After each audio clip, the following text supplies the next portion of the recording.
Assalamualaikum warahmatullahi wabarakatuh. Bismillahirrahmanirrahim.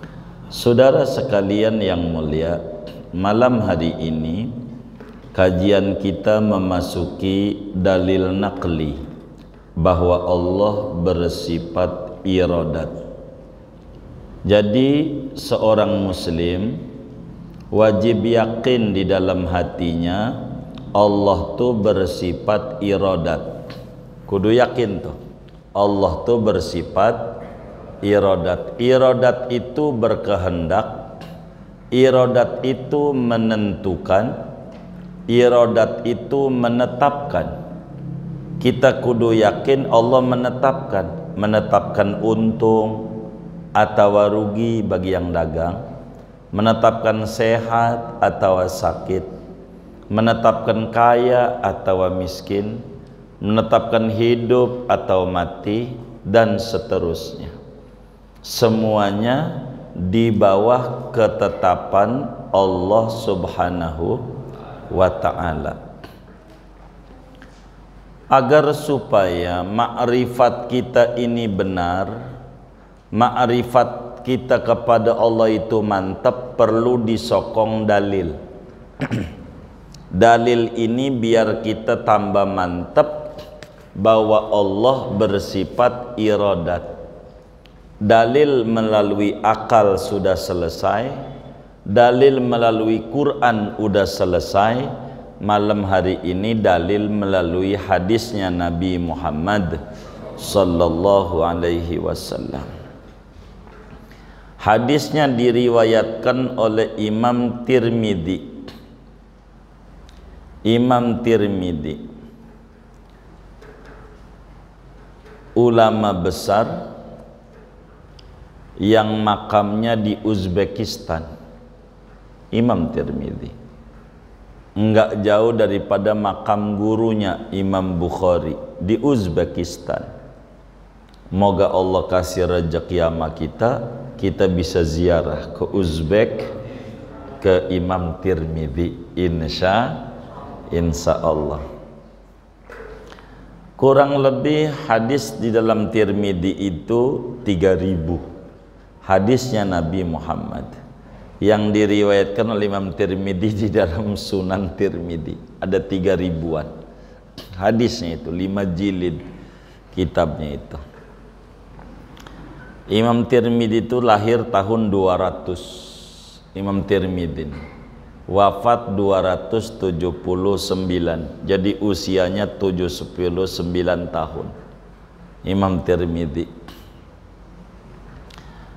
Nah, jadi kalau kita mau menetapkan hukum,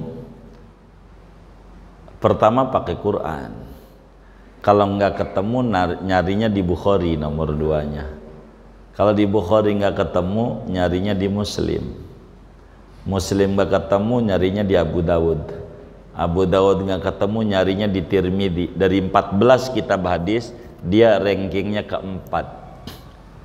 keempat untuk nyari hukum. Sunan Tirmidzi ini hadisnya dari Ibnu Abbas. Ibnu Abbas ini sahabat Nabi, anak sahabat Nabi, sekaligus sepupunya Nabi. Nabi punya abah namanya Sidi Abdullah, Sayyidina Abdullah, abahnya Nabi. Abdullah ini punya saudara, abang, namanya Abbas. Jadi Abbas ini saudara kandungnya Abdullah. Abdullah punya anak Nabi Muhammad, Abbas punya anak namanya Abdullah. Abdullah bin Abbas, disingkatnya Ibnu Abbas. Jadi Abdullah bin Abbas ini sahabat Nabi, anak sahabat Nabi, abahnya sahabat, sekaligus sepupu Nabi, karena anak laki-lakinya pamannya Nabi.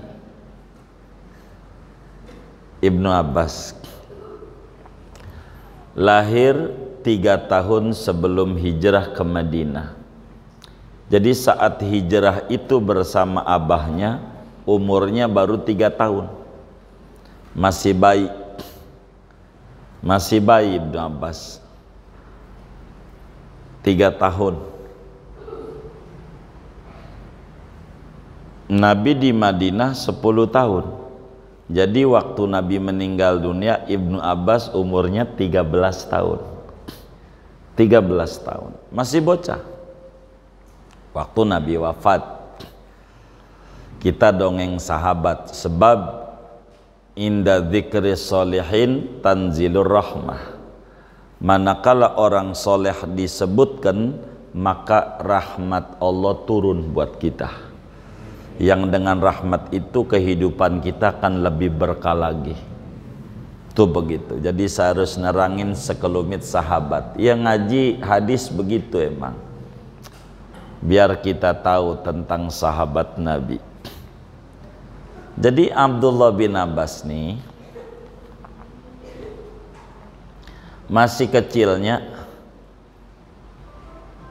saya lupa nama ibunya itu ya, ibunya saya lupa ini. Ibunya Ummul Fadl kalau nggak salah ya, Ummul Fadl. Panggilannya ibunya Ibnu Abbas ini. Jadi waktu masih kecil dibawa Ibnu Abbas kepada Nabi Muhammad sallallahu alaihi wasallam, minta didoakan, namanya ditahnik. Ditahnik, kurma dikunyah, dimasukin di mulut bayi, namanya ditahnik, didoa-doain. Maka Nabi doakan Ibnu Abbas masih kecil itu, kata Nabi, Allahumma faqihhu fid din wa 'allimhu ta'wil. Ya Allah, beri pemahaman yang bagus ini bayi Abdullah bin Abbas tentang agama. Ajarkan kepada ini bayi ini tentang tafsir Al-Quran. Jadi Ibnu Abbas ini pinternya, Masya Allah, pinternya, karena didoa-doain sama Nabi. Jadi masih kecil tuh bayi dibawa ke kiai, minta didoain. Itu oleh pamannya Nabi, Abbas tuh dibawa ke Nabi. Nabi doainlah sepupumu ini, Abdullah. Maka didoain sama Nabi, Tuhan ini bayi kasih pemahaman yang bagus tentang agama dan ajarkan kepada ini bayi tafsir Quran. Jadi Ibnu Abbas ini ikut Nabi, khodim juga, bantu-bantu Nabi. Jadi punya tenaganya buat bantu guru Ibnu Abbas, maka menjadi berkah luar biasa hidupnya Ibnu Abbas. 10 tahun ikut Nabi, banyak hafal hadis yang tertulis dalam berbagai kitab hadis, 1660 hadis yang Ibnu Abbas ajarkan nama umat. Hadis Ibnu Abbas tuh yang dari Nabi, Ibnu Abbas riwayatkan 1660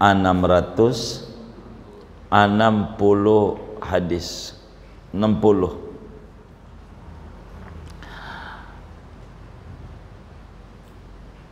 Usia 18 tahun Ibnu Abbas nih udah jadi mufti, udah jadi kiai gede. 18 tahun ini untung enggak kebaca oleh mahkamah keluarga, bisa adiknya ini 18 tahun umurnya, Ibnu Abbas udah jadi kiai hebat gitu. Ibnu Abbas mufti. Jadi mufti itu tempat ditanya-tanya orang, pinter. Masih kecil aja udah pinternya, Masya Allah. Ibnu Abbas disebut ahlul bait. Ahlul bait itu bila lahir dari anak cucu Abdul Muthalib, anak cucu Hashim. Dia juga anak cucunya Abdul Muthalib. Itu ahlul bait. Pintar Ibnu Abbas. Sampai Sayyidina Umar bin Khattab menjadi khalifah tuh nanya sama Ibnu Abbas, Lailatul Qadar aja nanya, Ibnu Abbas, Lailatul Qadar tuh kapan? Kata Ibnu Abbas, lihat aja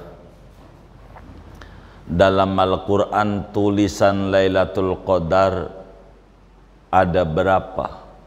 Cari dulu. Para sahabat pada mau nyari, kelamaan, adanya di surat Qadar doang.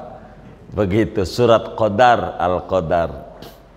Dari awal Fatihah sampai Anas nggak ada, adanya di situ. Hitung, pada dibaca, inna anzalnahu fi lailatul qadar wa ma adraka ma lailatul qadar lailatul qadri khairum min alfi syahr tanazzalul malaikatu warruhu fiha biizni rabbihim min kulli amr salamun ya hatta matla'il fajr.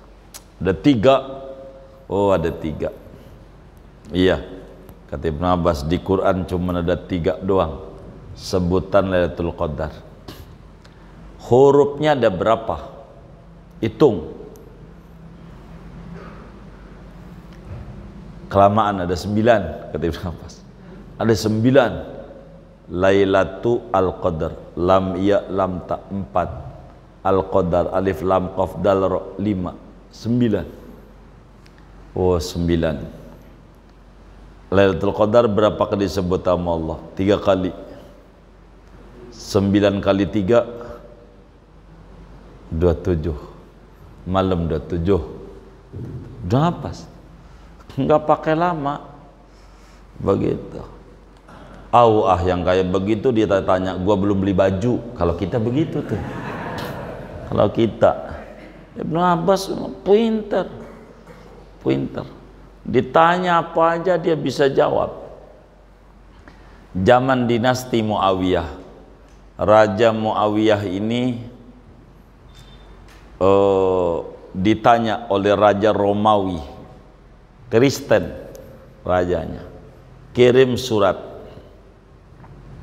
ditanya, minta diterjemah dari bahasa Romawi ini, diterjemahlah sama yang ngerti. Isi pertanyaannya, wahai rajanya orang Islam, saya mau tanya, darah apa yang pertama kali tumpah di muka bumi ini?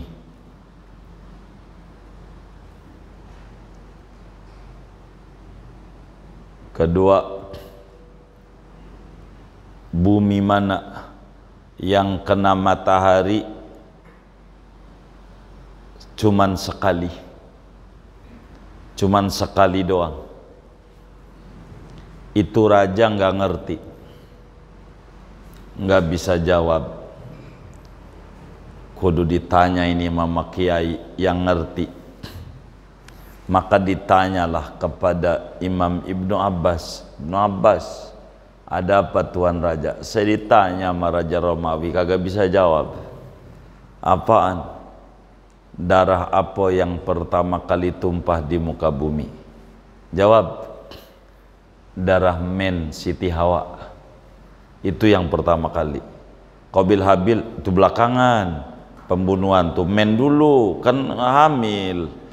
Darah men, yang kan darah yang tumpah, darah men Siti Hawa, itu darah. Kalau bumi yang kena sinar matahari sekali, itu bumi antara Mesir sama Palestina. Bilang begitu. Yang mananya? Itu waktu Nabi Musa nyebrang kan pecah lautnya, buminya kelihatan. Udah nyebrang nutup lagi, sampai sekarang nutup lagi, nggak kena sinar matahari sampai sekarang udah nutup. Nih, dikirim sama Raja Romawi. jawaban itu. Kata Raja Romawi ngomong sama Muawiyah, hai Muawiyah, saya yakin demi Allah ini bukan jawaban ente, mesti ada yang bocorin ini, ada yang bocorin ini jawabannya. Mana yang bocorin lagi sakit lagi di Singapura begitu. Jangan dicatat maka dicatat begitu, jadi puyeng sama saya gara-gara sakit begitu. Ini bocorin begitu. Demi Allah bukan ente ini jawabannya. Kalau bukan keluarganya Nabi Muhammad nggak bisa jawab. Saya yakin yang jawab ini masih keluarganya Nabi Muhammad. Kata Muawiyah, iya itu jawabannya Ibnu Abbas. Emang pinter orangnya, muda pinter. Itu Ibnu Abbas umur 18 tahun jadi kiai, 18 tahun begitu jadi kiai begitu. Itu Ibnu Abbas pinternya, Masya Allah. Ibnu Abbas nih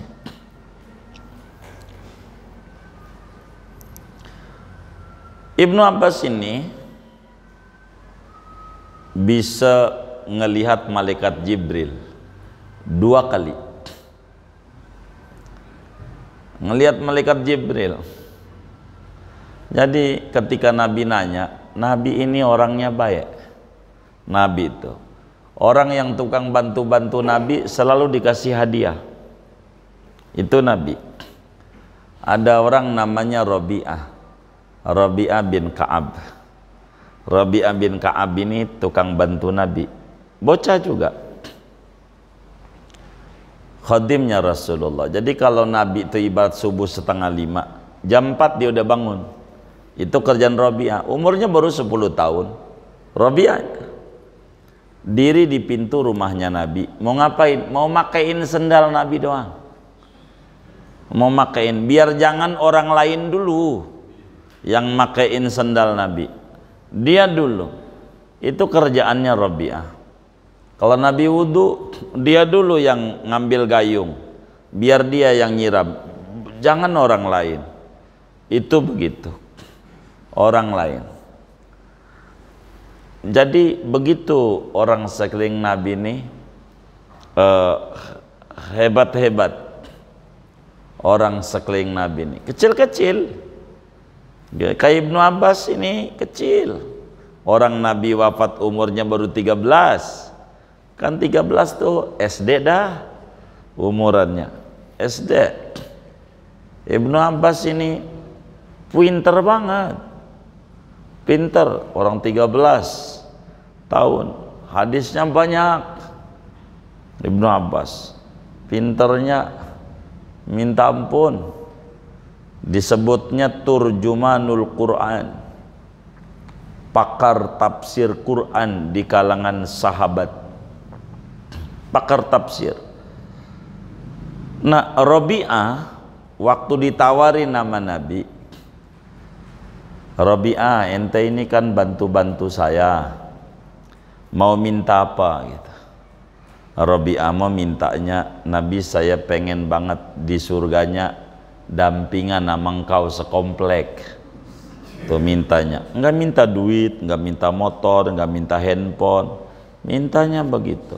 Saya tidak cerita Rabi'ah karena bukan materi Rabi'ah. Kita bercerita orang sekitar Nabi itu hebat, cinta sama Nabi, termasuk Ibnu Abbas gitu. Ini materi kita.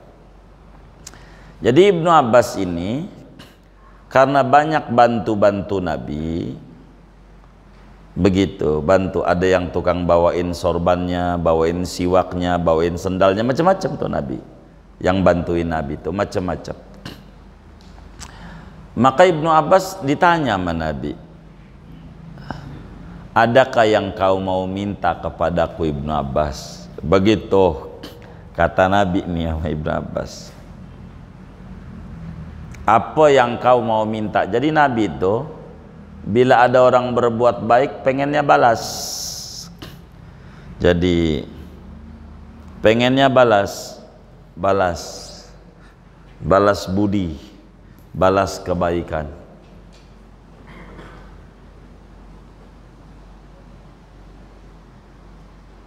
Jadi Ibnu Abbas ditawari mau minta apa gitu. Kalau Rabi'ah memintanya pengen bersandingan nama Nabi di surga, hadisnya ada di Sahih Muslim, tapi entar bukan materi kita biar enggak kepanjangan saya neranginnya.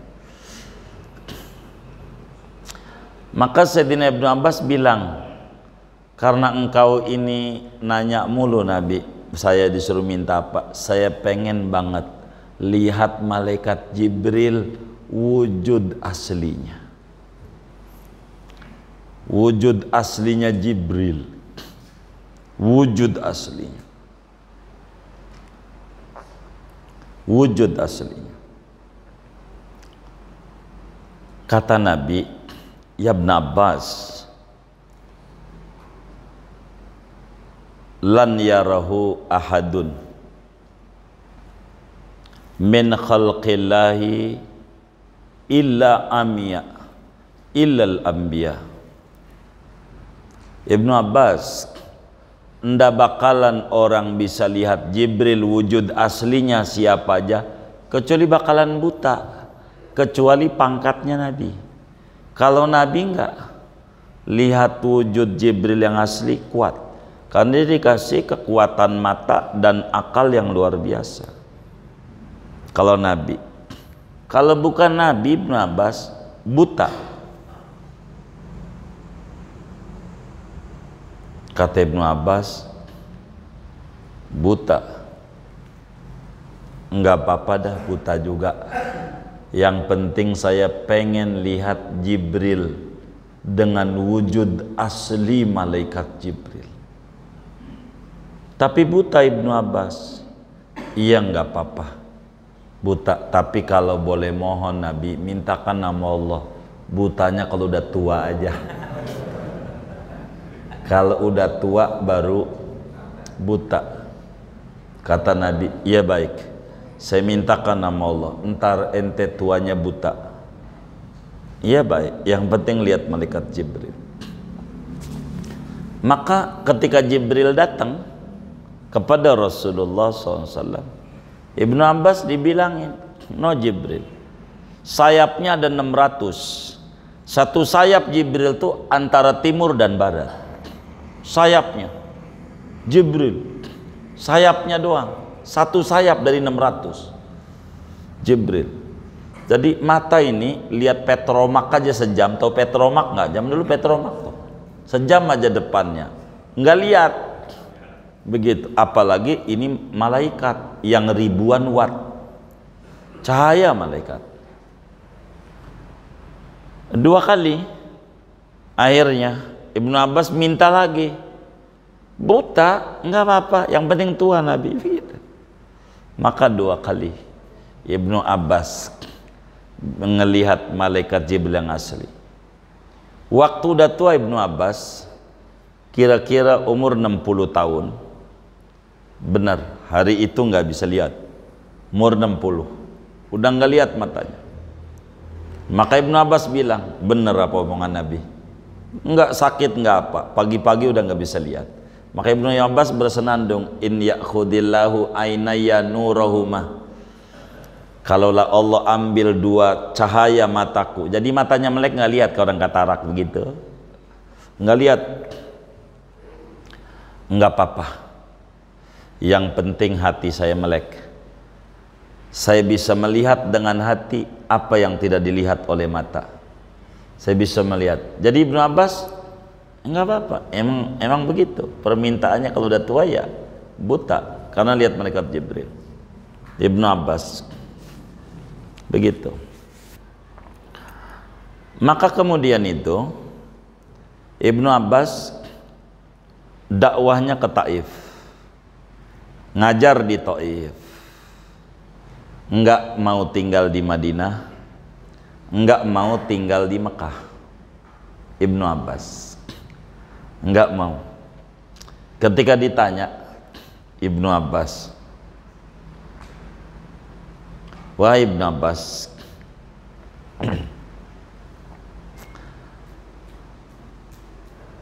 kenapa enggak di Madinah?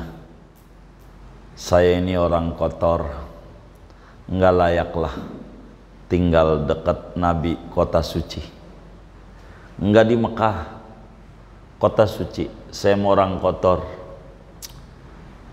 enggak layak, takut kurang hormat doang dengan Baitullah. Dan ini juga yang saya contoh kalau umroh. Saya enggak mau hotelnya depan masjid dari dulu, enggak mau. Kalau hotelnya depan masjid, sholatnya dari hotel aja kelihatan gitu, masuk juga kagak. Kalau hotelnya jauh, maghrib jam 6, jam 5 udah jalan, takut ketinggalan. Emang begitu. Jadi kurang adab bayarnya sama Ka'bah. Hotel mau deket dengan Baitullah, sholatnya di bawah hotel doang, banyak. Itu yang kayak begitu, menang deket doang, nggak lihat Ka'bah. Dan udah biasa, kayak kita aja yang rumahnya dekat Nurul Jannah, telat ke masjidnya sama yang jauhan, bener nggak? Begitu tuh, udah biasa itu. Jadi kalau jauh itu takut ketinggalan, itu begitu. Ibnu Abbas tuh begitu. Jadi akhirnya sampailah Ibnu Abbas wafat tahun 68 Hijriah dalam usia 71 tahun, dimakamkan di Taif. Ada masjid namanya Masjid Ibnu Abbas. Sebetulnya bukan Masjid Ibnu Abbas, masjid itu yang bangun Nabi Muhammad. Nabi Muhammad lama di situ. Sebelum Ibnu Abbas ada, emang masjidnya udah ada, cuman penamaannya menjadi nama Masjid Ibnu Abbas di Taif, kurang lebih 120 km dari Mekah. Taif. Alhamdulillah kawan-kawan majelis selalu ziarah ke Ibnu Abbas, sebab orang paling pinternya orang Ibnu Abbas ini hebat, ikut Nabi, pinter. Ibnu Abbas ini kurang lebih tuh demikian sekelumit cerita Ibnu Abbas radhiyallahu anhuma. Moga kita dapat berkahnya Ibnu Abbas, dapat cahaya Ibnu Abbas, dapat keramatnya Ibnu Abbas, juga keluarga dan anak keturunan kita. Amin ya rabbal alamin. Ibnu Abbas, kata beliau nih, karena hadisnya ada 1660 hadis. Kejadian ini saat Ibnu Abbas umurnya baru 10 tahun. Hadis yang kita mau bedah, Ibnu Abbas umurnya baru 10 tahun. Artinya Nabi ada di Madinah 7 tahun. 3 tahun lagi Nabi meninggal dunia. Dan Nabi itu kalau naik unta, sahabatnya suruh bonceng. Itu Nabi. Jadi Nabi itu kalau naik motor, kalau bahasa kita, itu nyetir sendiri motornya. Nabi itu kalau istilah kita sekarang, nyetir sendiri, dia bawa. Temennya ikut di belakang. Nabi begitu. Enggak kayak kita, lu kan numpang motor gua, bensin gua, lu bawa. Begitu kalau kita. Ada nggak yang kayak begitu? Yang mana orangnya? Begitu. Tuh, ini enggak Nabi. Nabi yang bawa. Ibnu Abbas ikut bonceng di belakang Nabi. Umurnya 10 tahun. Masih bocah. Bocah tuh bahasa Arabnya gulam. Bocah tuh bahasa Arabnya gulam. Maka kata Nabi, kata Ibnu Abbas, kuntu khalfa Rasulillah sallallahu alaihi wasallam yauman. Satu hari saya bonceng di belakang Nabi naik unta. Nabinya lagi naik unta, Ibnu Abbasnya ikut di belakang. Lalu kata Nabi, ya gulam, wahai bocah, wong umurnya 10 tahun. Bahasa kita tong, begitu bahasa kitanya. Jadi saya potong dulu. Jadi Nabi itu obrolannya selalu menanamkan ilmu dan akidah. Itu Nabi. Obrolannya, biar kata di mobil, yang diobrolin yang bagus-bagus. Nabi itu ditanemin. Anak umur 10 tahun ditanemin mantepnya keyakinan bahwa Allah bersifat iroda. Umur 10 tahun. Inilah kenapa ilmu tauhid, ilmu yang fundamental, ilmu yang mendasar untuk kita pelajari. Dari sini juga sumbernya kalimat itu.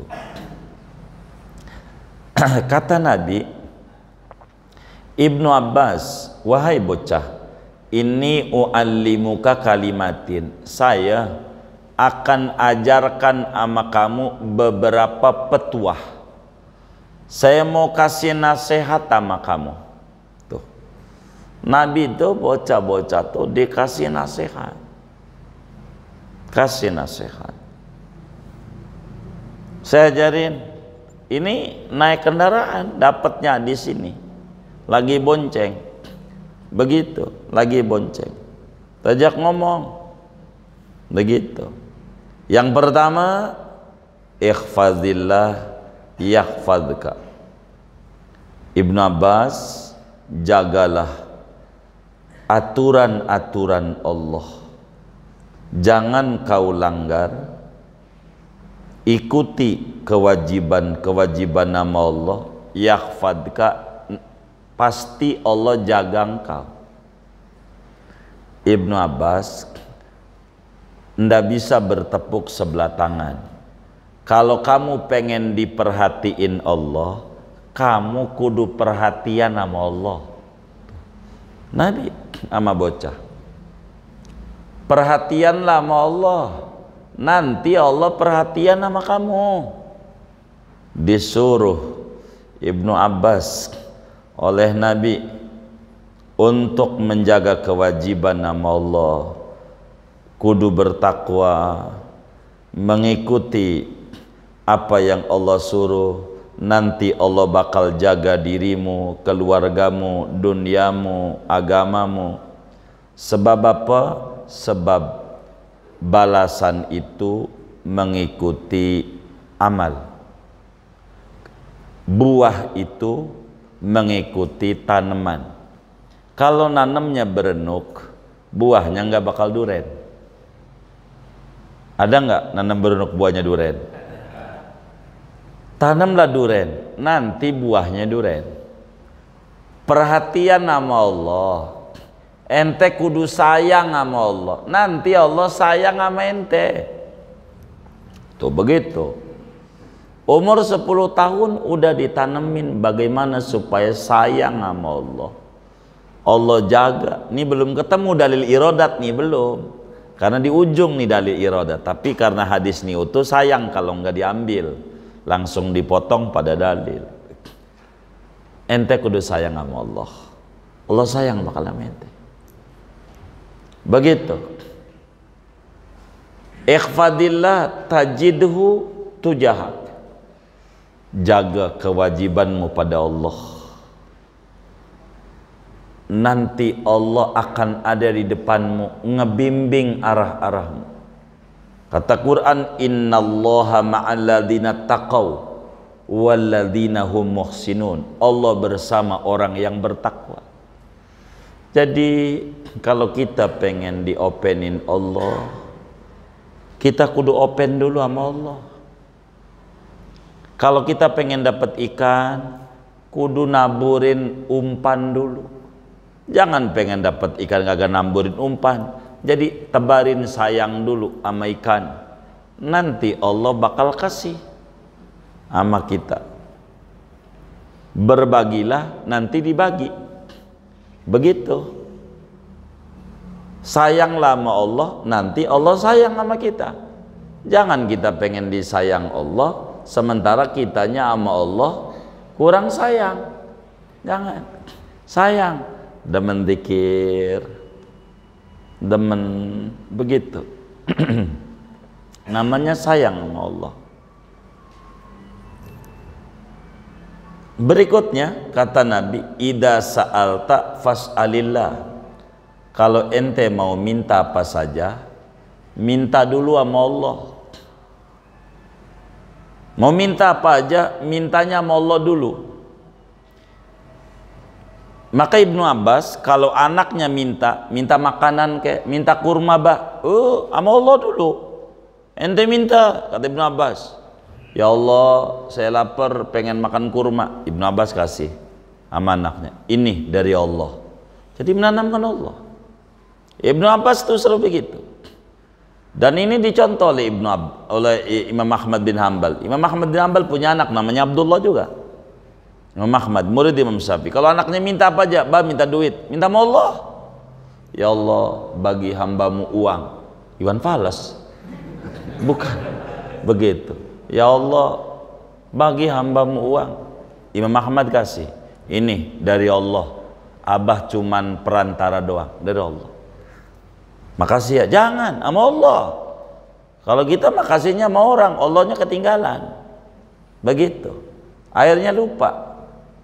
Timbang dikasih kerudung doang atau kerudung partai. Gitu. Ya Allah, dipuji-pujinya luar biasa. Padahal ngasih kerudung doang. Tuh yang ngasih pala kurang terima kasihnya. Biar kata kerudung 10 juga. Kalau nggak ada pala mau ditaruh di mana? Itu makasih sama Allah dulu. Nabi tanamin, ente kalau minta sama Allah. Apa aja sama Allah dulu. Sama Allah. Minta. Mau dagang, mau minta untung, sholat duha dulu minta sama Allah. Jangan main dagang aja, sholat duha dulu. 4 rakaat dah, baru buka warung. Begitu. Minta kalau minta sama Allah dulu. Sama Allah. Sebab apa? Orang kalau diminta mulu pegel. Kata Imam Syafi'i, la tas'alanna bunayya adam hajatan wasalil ladzi abwabuhu la tuhjabu wa bunayyu Allahu yaghdabu in tarakta su'alahu wa bunayyu adam in sa'alta yaghdabu. Jangan sekali-kali minta sama manusia, tapi mintalah sama Allah yang pintu kebaikan yang enggak pernah dikunci. Allah tuh marah kalau kita hambanya enggak mau minta, diem aja. Baca sholawat enggak mau, dalail enggak mau, ratiban enggak mau, zikir enggak mau, gedek Allah sama orang kayak begitu. Namanya hamba sombong, kayak kagak butuh aja. Beda sama orang, kalau minta-minta mulu marah. Saban hari datang, lu tidur aja di kantong gua nih, nih kantong gua nih. Gitu kalau saban hari. Orang begitu, pegel juga kalau diminta mulu, pegel. Begitu. Pegel kalau dimintain mulu, pegel begitu. Kemarin diminta buat itu halal bihalal, sekarang minta lagi buat Idul Adha kurban. Udah Idul Adha minta lagi buat santunan yatim Muharram. Datang lagi proposal lagi Maulid belum kelar. Di Isra Mi'raj minta lagi. Katanya bukan iftar, takjil, buka puasa. Minta lagi buat THR. Terus ini minta mulu. Ini marah orang. Kalau Allah enggak demen. Kalau diminta-minta sama hambanya makin demen. Jadi kalau minta sama Allah dulu. Apanya? Salat duha. Minta sama Allah. Jangan sama orang. Sama Allah dulu, tangisi Allah tiap malam. Pakai bahasa kita aja. Nggak usah bahasa macam-macam. Sama Allah minta. Minta sama Allah. Minta. Jangan nggak minta. Sama Allah minta. Apalagi Jumat banyak waktu mustajab. Minta sama Allah, minta. Jangan nggak minta sama Allah. Tuh, begitu. Jadi kalau ada apa-apa mintanya sama Allah dulu, apa aja. Baru sesudah minta sama Allah, baru minta bantuan sama manusia. Begitu. Tapi sama Allah dulu. Jadi terima kasihnya sama Allah. Terima kasihnya. Minta sama Allah. Minta sama Allah. Jadi ada orang kaya raya. Orang kaya raya lagi susah. Usahanya menurun. Dia main ke masjid. Lah ada orang lagi nangis-nangis. Lagi kesulitan. Akhirnya ngelihat orang lebih parah dari dia, dideketin. Kenapa Pak? Saya punya utang. puyeng di pala, berapa? 5 juta. Saya nggak ada buat bayar, saya minta sama Allah, kasih sama dia, orang kaya, ini 5 juta, kasih langsung. Udah kasih 5 juta, lalu kemudian kasih nomor telepon, kartu nama, bitokoh, ini kartu nama, alamat kantor saya. Kalau kamu, ini nomor telepon saya, kalau kamu nanti susah, kamu jangan sungkan-sungkan minta sama saya. Ini alamatnya. Enggak mau dia, Pak, enggak Pak, bawa aja. Enggak usah. Emang apa? Saya mau mintanya sama Allah aja. Mintanya sama Allah. Allah itu kalau saya sebagai hamba susah, nanti datang orang yang nolongin saya kayak Bapak nih. Saya enggak. Kalau saya pegang kartu Bapak, nanti saya minta tolongnya sama Bapak, enggak mau Allah. Enggak. Ntar kalau saya susah lagi, saya minta lagi sama Allah. Ntar bakal dikirim lagi, siapa kan, enggak mesti Bapak. Begitu. Kalau kita lumayan juga nih. Begitu kalau kita. Enggak. Ini enggak. Tidak sa'alta fas'alillah. Minta sama Allah kalau susah. Ajarin anak-anaknya minta sama Allah. Minta apa aja sama Allah. Minta. Begitu. Minta. Begitu. Saya kalau ziarah-ziarah orang soleh, doain bininya, anaknya absen waktu biar minta. Kadang lupa dia doain anaknya, doain bininya. Begitu. Minta aja Allah, minta. Karena kan kita hajatnya nggak paham kawan-kawan kita. Lah ziarah ke wali dibimbing doanya. Emang dia tahu kita kesulitan apa? Kan nggak tahu tuh supir. Iya jarah sendirilah. Begitu, dia kan kagak tahu kita susah apa, mau ziarah, begitu. Kan kita, Pak, saya ini emang Bapak tahu susah saya? Kagak. Ya udah saya yang mau minta, pakai dikir saya. Oh begitu, iya, begitu. Pokoknya Bapak diam aja, gue bagi duit. Yang Bapak kan minta duit, ntar gue bagi. Tapi gue mau minta dulu. Gitu. Jangan banyak-banyak aja, gue aja lagi minta duit nih. Begitu. Begitu. Minta sama Allah. Wa idasta'anta fasta'in billah. Kalau mau minta tolong sama Allah dulu. Iyyaka na'budu wa iyyaka nasta'in. Karena Allah Maha Kuasa. Apa aja sama Allah dulu. Nah, kata Nabi sama Ibnu Abbas nih. Maka Ibnu Abbas tuh tenang hidupnya. Ibnu Abbas ingat-ingat nih. Allah tuh bersifat irodat. Andai orang sejagat nih Ibnu Abbas, semuanya bersekongkol, sepakat pengen dukung ente, dukung, nggak bakalan mereka bisa dukung kecuali karena memang sudah ada irodat Allah, dia dukung ente. Begitu. Andai ada orang mau merugikan ente, menjegal ente, membuat ente sengsara, jangan takut, nggak bakalan bisa kecuali karena memang udah digariskan oleh Allah dengan irodatnya. Sebab la mani'a lima ataita wala mu'tiya lima manata wala radda lima qadaita. Serahin sama Allah. Tugas kita ikhtiar, dagang.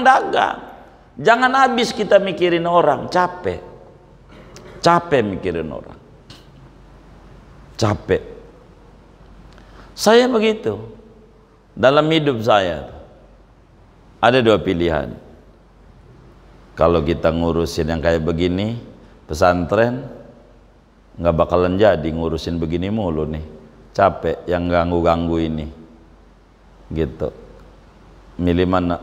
Lah milih minta duit aja sama Allah, minta duit aja biar pesantren jadi, biarin yang ganggu-ganggu mau urusan Allah dah, gitu. Urusan Allah.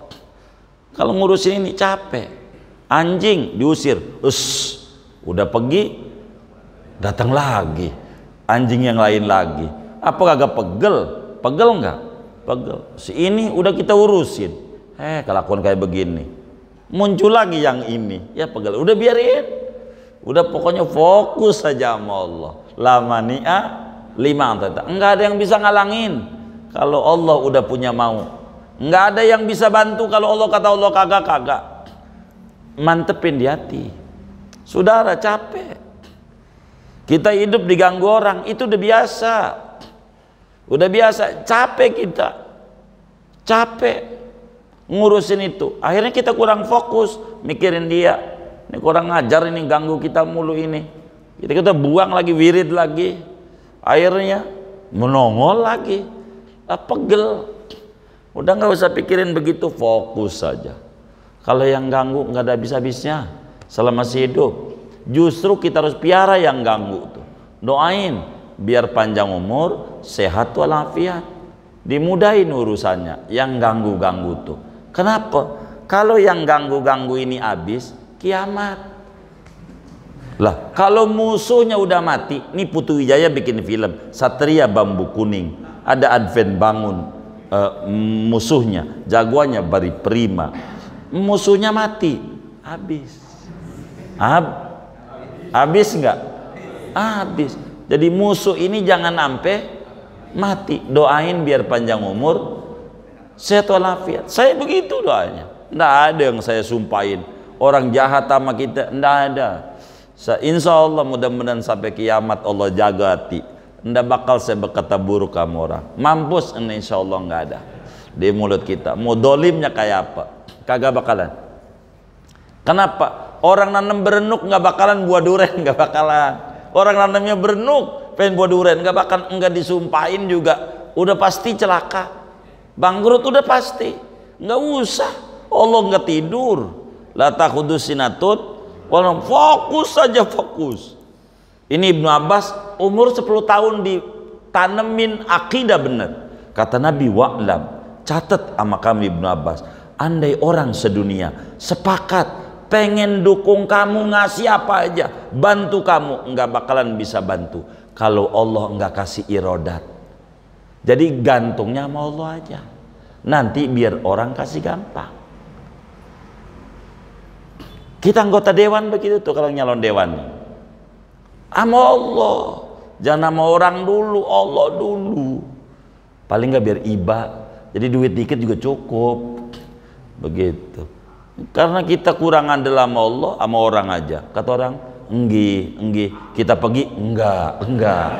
Akhirnya duitnya doang diambil, begitu.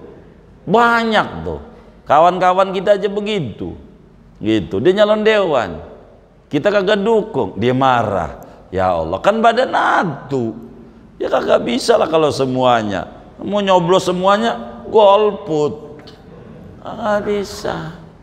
Ya badan atu, yang didukung ya satu, yang didukung begitu. Masa tiga-tiganya? Nggak mungkin lah, gitu. Yang duluan daftar aja itu yang didukung, yang duluan daftarnya itu aja, karena duluan daftarnya dukung.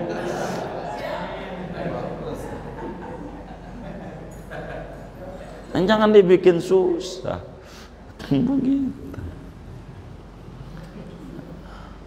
Jangan dicatat, jadi bingung bagaimana. Ketentuan mau Allah semuanya, siapa yang bakal jadi? Ya Allah semuanya. Intinya orang gak bakalan ganggu kita. Bapak ngewarung gak bakalan diganggu warung bapak, kecuali ngeganggu karena Allah izinin. Kalau Allah nggak izinin nggak bisa ganggu, maka kita tangis, ya Allah. Saudara warungnya macet, baca tuh Hizib Nasor, beneran.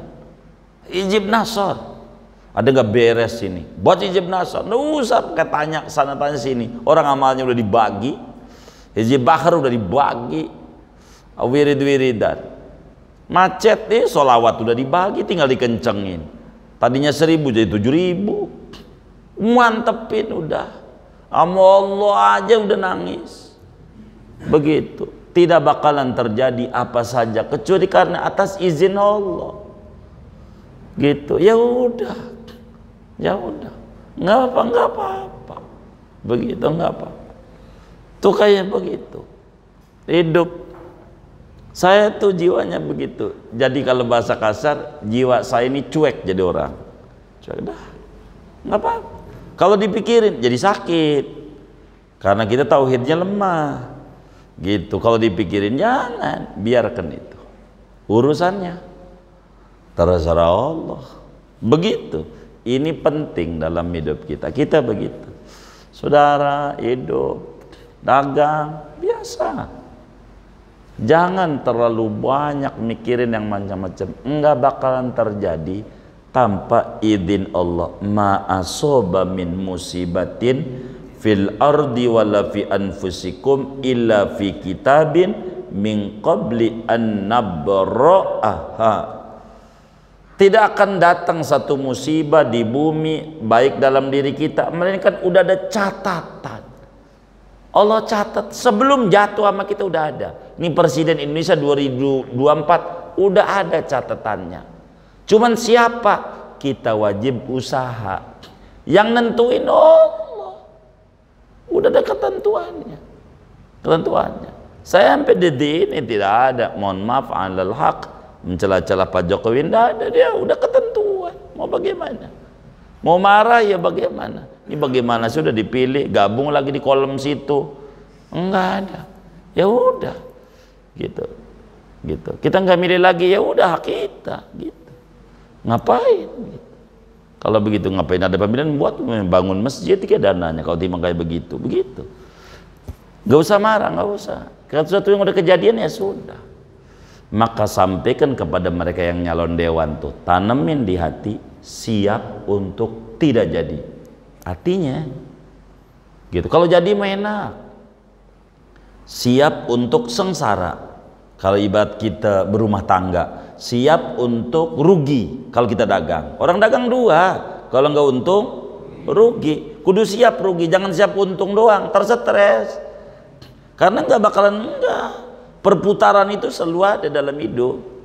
Kita kudu siap sakit, nggak sehat terus, dan kudu siap mati, nggak hidup terus.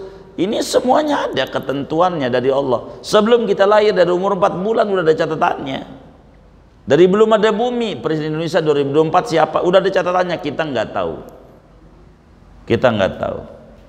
Begitu. Siapa ini yang bakal jadi? Nggak tahu. Maka untuk ngintip tahu, ya kita nyoblos. Karena kita pengen ngintip tahu. Karena kita nggak paham siapa yang jadi. Nggak tahu. Catatannya udah ada. Ikhtiar saja. Nggak apa-apa. Ikhtiar. Itu begitu. Nah, hidup tuh Ibnu Abbas dididik oleh Nabi. Ibnu Abbas tenang. Kalau ada orang zalim sama kamu, jangan dipikirin. Udah ada catatannya. Nabi Musa, itu Fir'aun kejam kayak begitu, nggak dipikirin. Terus aja dakwah. Nabi Muhammad tuh yang namanya Abu Jahal kayak begitu, nggak dipikirin, terus aja dakwah.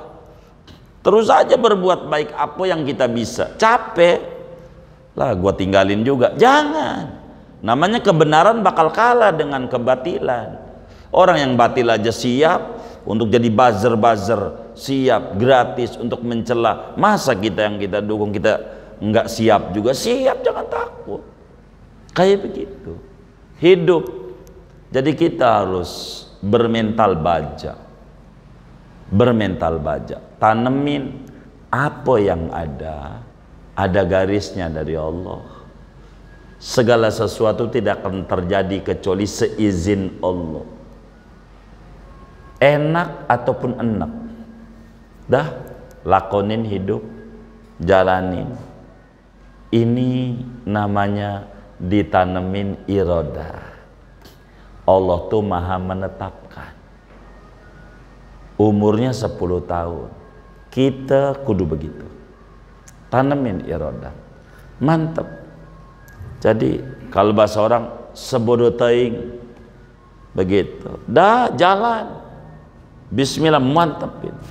Saudara, wirid udah ada, sholat duha diajarin 4 rakaat, bacanya begini buat usaha.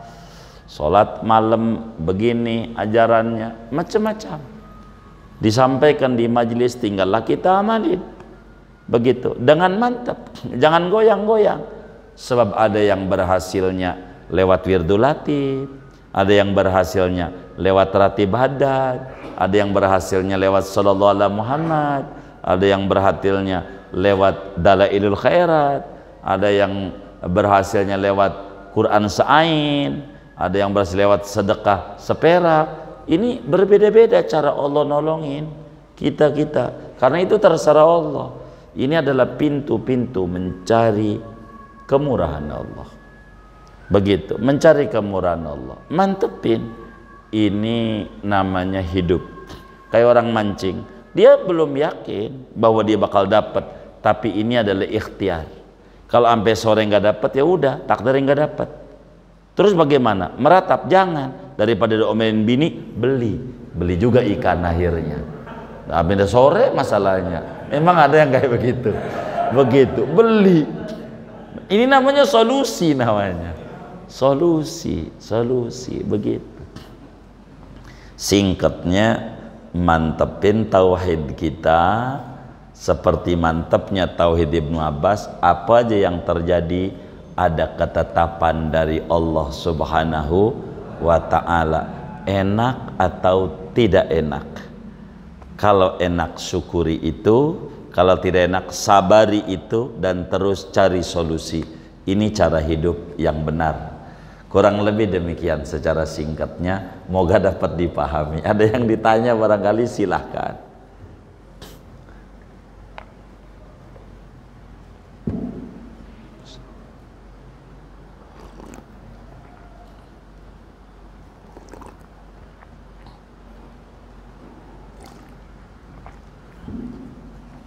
Kalau nggak ada, doa saja. Mana Fadlan?